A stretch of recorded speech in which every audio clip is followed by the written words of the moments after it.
Les réactions en chimie organique sont nombreuses et diverses. Toute réaction chimique, aussi complexe soit-elle, peut être décomposée en une succession de réactions que l'on classe dans différentes catégories. Nous nous intéresserons dans un premier temps à ces différentes catégories de réactions chimiques, puis nous verrons quelques mécanismes réactionnels. Alors si on compare les espèces chimiques de l'état final à celles de l'état initial, on peut classer les réactions chimiques en 4 catégories.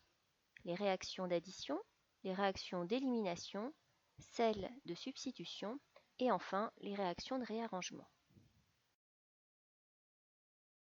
Une réaction d'addition met en jeu au moins 2 réactifs. L'un des 2 réactifs se scinde en 2 fragments. Chaque fragment se fixe alors sur l'autre réactif qui comporte par exemple une double liaison.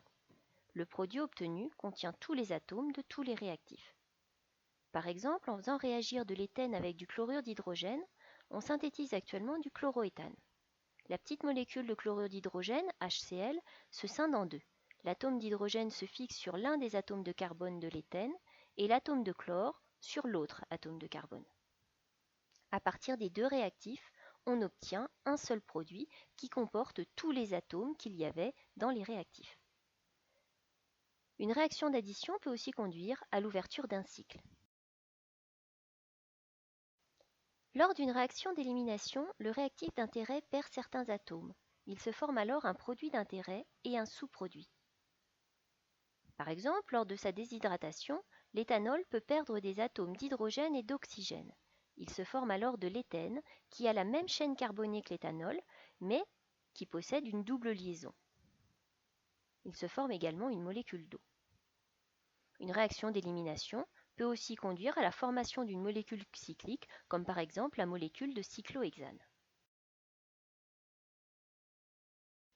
Au cours d'une réaction de substitution, un atome ou groupe d'atomes du réactif d'intérêt est remplacé par un autre atome ou groupe d'atomes. Par exemple, en faisant réagir de l'éthanol avec du chlorure d'hydrogène, HCl, il se forme du chloroéthane et de l'eau. Le groupe hydroxyle de l'éthanol est remplacé par l'atome de chlore du chlorure d'hydrogène. C'est donc une réaction de substitution. Un autre exemple de réaction de substitution est la synthèse de l'aspirine. L'atome d'hydrogène de l'acide salicylique est remplacé par un groupe d'atomes provenant de l'acide éthanoïque. Dans les réactions de réarrangement, certains atomes ou groupes d'atomes changent de place dans la molécule. Ces réactions sont mises en jeu pour obtenir des carburants.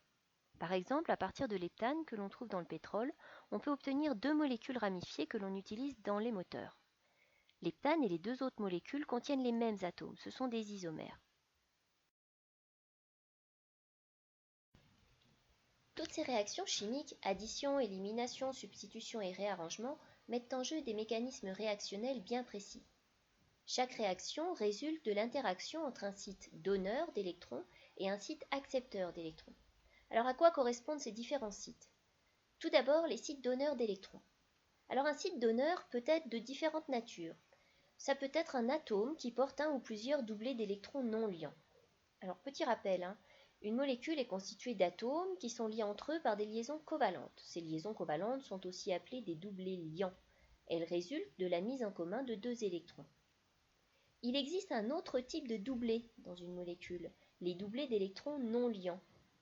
Sur la représentation de Lewis de la molécule d'éthanol que vous voyez, on met en évidence ces 2 types de doublés. Cette représentation permet également que chaque atome respecte soit la règle du duet, comme l'atome d'hydrogène, soit la règle de l'octet, comme l'atome de carbone ou d'oxygène. Revenons maintenant au site donneur d'électrons. Un site donneur d'électrons peut aussi être une liaison multiple, comme par exemple une liaison double entre 2 atomes de carbone, ou une liaison double entre un atome de carbone et d'oxygène. Enfin, un site donneur d'électrons peut être un atome qui porte une charge électrique partielle négative notée delta-. Comment mettre en évidence un atome qui porte une charge électrique partielle? Alors en fait, un doublet d'électrons est souvent attiré par l'un des atomes de la liaison, celui qui est le plus électronégatif. Alors d'une manière générale, l'électronégativité, notée Ki, d'un élément augmente de gauche à droite et de bas en haut dans la classification périodique. On peut voir par exemple qu'un atome d'oxygène est plus électronégatif qu'un atome de carbone et qu'un atome de fluor est plus électronégatif qu'un atome de chlore. Cette différence d'électronégativité entraîne une dissymétrie électronique permanente. On dit que la liaison covalente est polarisée. On indique cette dissymétrie par la lettre grecque delta sur chacun des atomes de la liaison concernée. L'atome qui est le plus électronégatif des deux est repéré par delta- et l'autre par delta+. Par exemple, dans une liaison carbone-chlore, c'est l'atome de chlore qui est le plus électronégatif. Il attire à lui les deux électrons de la liaison et porte alors une charge électrique partielle négative. C'est un site donneur d'électrons. De ce fait, l'atome de carbone, lui, porte une charge électrique partielle positive. Un site accepteur d'électrons peut donc être un atome qui porte une charge électrique partielle positive.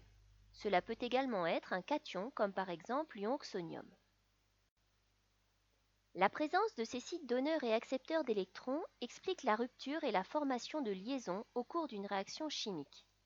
Pour rendre compte de cela, on indique le mouvement des doublés d'électrons par des flèches courbes en reliant le site donneur au site accepteur. Pour expliquer la rupture et la formation de certaines liaisons au cours de la réaction chimique suivante, on identifie dans un premier temps les sites donneurs et les sites accepteurs d'électrons parmi les réactifs. Dans l'exemple, l'atome de carbone Ca et l'atome de brome portent des charges électriques partielles négatives. Ce sont des sites donneurs d'électrons. L'atome de carbone Cb et l'atome de lithium portent, eux, des charges électriques partielles positives. Ce sont des sites accepteurs d'électrons. Vu les produits formés, une première flèche courbe qui va d'un site donneur vers un site accepteur explique la formation de la liaison entre les atomes de carbone Ca et Cb. Une seconde flèche courbe explique la rupture de la liaison entre l'atome de carbone Cb et l'atome de brome.